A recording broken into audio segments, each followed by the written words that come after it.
दोस्तों, कभी आपने ऐसी गुड़िया देखी है जो दिखने में तो प्यारी लगे, लेकिन उसकी आंखों में आपको कुछ अनजाना डर नजर आए?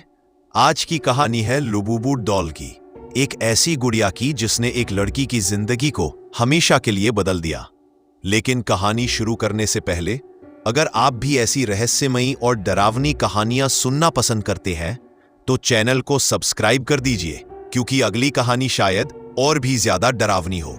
तो चलिए शुरू करते हैं उस रात से जब ये मासूम दिखने वाली गुड़िया धीरे धीरे एक खौफनाक सच का दरवाजा खोलने वाली थी। तो कहानी की शुरुआत होती है पुरानी कोलकाता की गलियों में, जहां पर हर वक्त नमी और धुंध टिकी रहती है। एक बेहद पुरानी एंटीक शॉप खड़ी थी। बाहर सिर्फ एक टूटी लालटेन चमक रही थी, जिसकी हल्की पीली रोशनी दीवारों पर अजीब साए बना रही थी। दुकान के अंदर धूल जमी शेल्फ पर एक गुड़िया रखी थी, लुबुबु डॉल।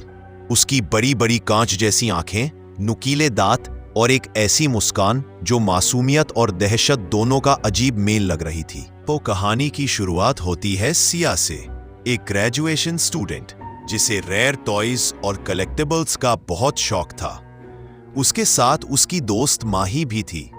माही को पुराने सामान से हमेशा डर लगता था। सिया की नजर जैसे ही उस गुड़िया पर पड़ी, वो चुपचाप खड़ी रह गई। माही धीरे से बोली, सिया, ये डॉल, इसकी आंखें कुछ ज्यादा ही अजीब है। लग रहा है जैसे हमें घूर रही हो। सिया हंसते हुए कहा, अरे पागल, ये तो बस एक टॉय है, देख कितनी यूनिक है। उसने दुकानदार से पूछा, भैया ये कितने की है?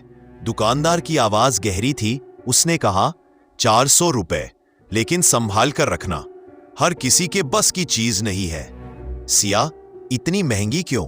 इसमें ऐसा क्या खास है? दुकानदार ने हल्की मुस्कान के साथ कहा, लोग कहते हैं ये गुड़िया किसी को खुद ही पसंद करती है। मतलब ये किसके पास जाएगी, ये शायद हम तय ही नहीं कर सकते। सिया ने उसकी बात को हल्के में लिया और डॉल खरीद ली।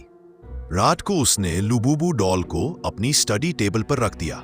कमरे में चांद की हल्की रोशनी छन कर आ रही थी और डॉल की आंखें चमक रही थी, जैसे वो अंधेरे में भी जिंदा हो। सुबह सिया की नींद अचानक खुली। कमरे की हवा बेहद ठंडी थी। उसने देखा डॉल अब टेबल के बीच में नहीं, बल्कि किनारे पर रखी थी। उसका सिर टेढ़ा था और आंखें सीधे उसकी ओर देख रही थी। सिया बड़बड़ाई, अरे मैंने तो इसे बीच में रखा था। उसके सिर में हल्का दर्द शुरू हो चुका था। दिन भर कॉलेज में उसका ध्यान बार बार डॉल की उस मुस्कान पर अटकता रहा। फिर शाम को वो घर लौटी। जैसे ही कमरे का दरवाजा खोला, उसकी धड़कन रुक गई। लुबुबु अब मेज पर नहीं, बल्कि उसके बिस्तर पर बैठी थी और उसकी आंखें दरवाजे की तरफ जमी हुई थी।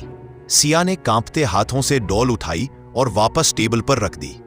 लेकिन उस रात उसे नींद नहीं आई। करीब 2:45 AM पर टेबल लैंप अपने आप छपकने लगा। फिर अचानक लुबुबु फर्श पर गिर गई। सिया ने कांपते कांपते उसे उठाया। उसकी ठंडी प्लास्टिक जैसी बॉडी छूते ही उसकी उंगलियां बर्फ जैसी सुन्न।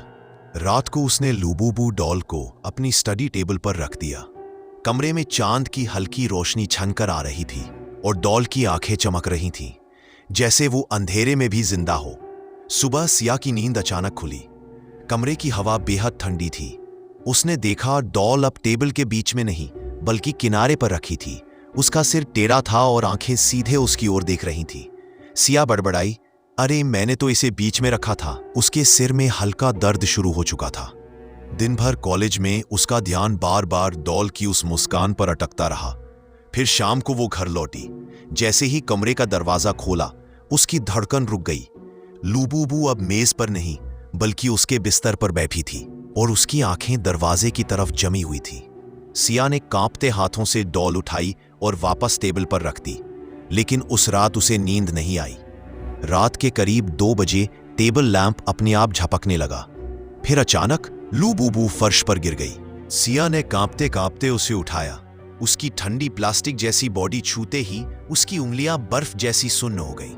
वो डॉल को फिर से टेबल पर रखकर कंबल ओढ़कर लेट गई। लेकिन ऐसा लग रहा था जैसे कोई अंधेरे से लगातार उसे देख रहा हो। अगली रात हालात और बिगड़ गए। सिया ने अपनी दोस्त माही को फोन किया। माही, ये डॉल मेरे कमरे में खुद ब खुद घूमती है। लैंप झपकता है और मैं कसम खाती हूं ये मुझे घूरती रहती है। माही बोली, पागल मत बन, ये सब हेल्यूसिनेशन होगा। एक काम कर, डॉल को किसी बॉक्स में बंद कर दे। सिया ने वैसा ही किया। उसने लुबुबू को एक लकड़ी के बॉक्स में डालकर ताला लगा दिया और स्टोर रूम में रख दिया। उस रात उसने सोने के लिए नींद की दवा ली। धीरे धीरे आंखें भारी हो रही थी कि अचानक रात के 3:10 AM पर उसकी नींद खुली। उसका पूरा शरीर लकड़ी की तरह जकड़ा हुआ था। वो हिल भी नहीं पा रही थी। उसकी सांसें तेज हो रही थी। दरवाजा आधा खुला था। धीरे धीरे उसकी नजर नीचे गई। उसका गला सूख चुका था और फिर बिस्तर के नीचे से 2 चमकती आंखें दिखीं। वो डॉल धीरे धीरे उस बॉक्स से बाहर निकल आई थी। उसकी काली कांच जैसी आंखें सीधी सिया पर टिकी हुई थी। कमरे की हल्की पीली रोशनी में उसका शैडो दीवार पर लंबा और टेढ़ा मेढ़ा फैल गया था, जैसे कोई इंसानी साया नहीं बल्कि किसी और ही दुनिया की चीज हो। सिया की आंखें डर से चौड़ी हो गई। वो हिली तक नहीं, बस बिस्तर पर बैठी रह गई, जैसे शरीर पत्थर का हो गया हो। और तभी लुबुबू ने अपने होठों के किनारे खींचे। उसकी मुस्कान अब पहले से कहीं ज्यादा चौड़ी थी। छोटे छोटे नुकीले दांत बाहर निकल आए। धीरे धीरे वो बिस्तर के किनारे चढ़ी और अचानक उसके पैर की उंगलियों पर झपट पड़ी। सिया को तीखा दर्द हुआ, जैसे किसी ने सुई नहीं बल्कि बारीक चाकू से काट लिया हो। खून की एक बूंद नीचे गिरी, बिस्तर की सफेद चादर पर लाल दाग बनाते हुए। सिया ने चीखने की कोशिश की, लेकिन जैसे किसी ने उसका गला दबा दिया हो। आवाज उसके अंदर ही कैद हो गई। सिर्फ हल्की सी खरखराहट निकली, इतनी हल्की कि खुद उसके कानों तक भी नहीं पहुंची। उसके माथे पर पसीना आ गया। दिल इतनी तेज धड़क रहा था मानो किसी भी पल बाहर फट पड़ेगा। और उसी पल कमरे में एक अजीब सी आवाज गूंजी, लुबुबू डॉल की हल्की खिलखिलाहट। वो हंसी ना तो मासूम थी ना ही प्यारी। वो हंसी ऐसी थी जैसे किसी बच्चे ने अंधेरे में मौत का खेल जीत लिया हो। सिया की आंखें धीरे धीरे भारी होने लगी। उसकी सांस लड़खड़ाने लगी और फिर उसका पूरा शरीर ढीला पड़ गया। कमरा अचानक खामोश हो गया। बस पंखे की धीमी आहट और दीवार घड़ी की टिक टिक। और ऐसे ही पूरी रात गुजर गई। सुबह जब उसकी मां ने दरवाजा खोला तो सामने का मंजर देख उनका खून जम गया। सिया बिस्तर पर बेहोश पड़ी थी। उसका चेहरा पीला, होंठ नीले और आंखों के नीचे गहरे काले धब्बे। टेबल पर खून की कुछ सूखी बूंदें पड़ी थीं। लेकिन सबसे अजीब बात यह थी कि लुबुबू डॉल कहीं भी नजर नहीं आ रही थी, जैसे वो इस कमरे में कभी थी ही नहीं। तो दोस्तों, ये थी लुबुबू डॉल की कहानी। एक ऐसी गुड़िया जो देखने में मासूम और अनोखी लगती है, लेकिन उसके पीछे छुपा हुआ राज शायद ही कोई समझ पाया हो। क्या वाकई ये सिर्फ एक टॉय है, या फिर इसमें कोई ऐसी ताकत है जो इंसानों की एनर्जी सोख लेती है और जिस भी घर में जाती है वहां सिर्फ डर, बेचैनी और अधूरी रातें छोड़ जाती है।